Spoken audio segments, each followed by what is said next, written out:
одеялом лето, и вместо рэпа плохо сведенная ретро. Я ждал попутного ветра, ждал новостей, некуда бежать, снова снег, словно смерть. Такое немыслимо вынести. Спасительный выстрел.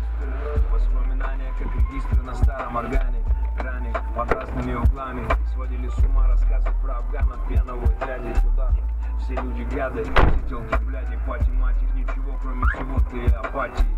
Ей непонятное пятно на помятое платье.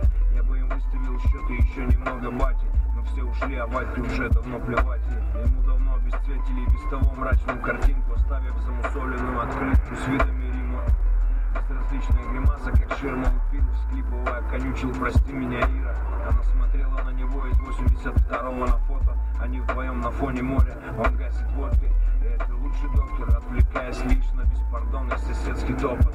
Вера, успокойся, да ты совсем замерзла. К тому же это скучно прыгать в сотый раз с небоскреба. Очевидно, причина слез и злобы. Давай помолчим обреченно. Девочке им просто не повезло, и ты ни при чем.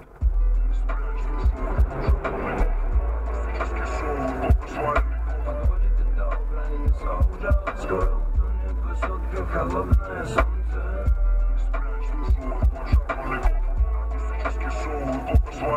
Подводит это у границы, ужас, скоро утонет высотка, холодное солнце. Из мятой пачки ускакала последняя сига, и моя муза выдает лишь пьяные всхлипы, забыв обо всем, прикрыв глаза, передавая по волнам через восторженный зал, откуда им знают. О чем думаю я перед тем, как лечь спать?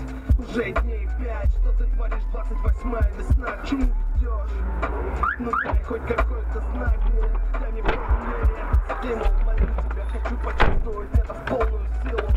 Да близкий и медленный джаз в колонках, я почему-то вспомнил себя влюбленным ребенком. Анька из параллельного класса, школьная дискотека, на улице.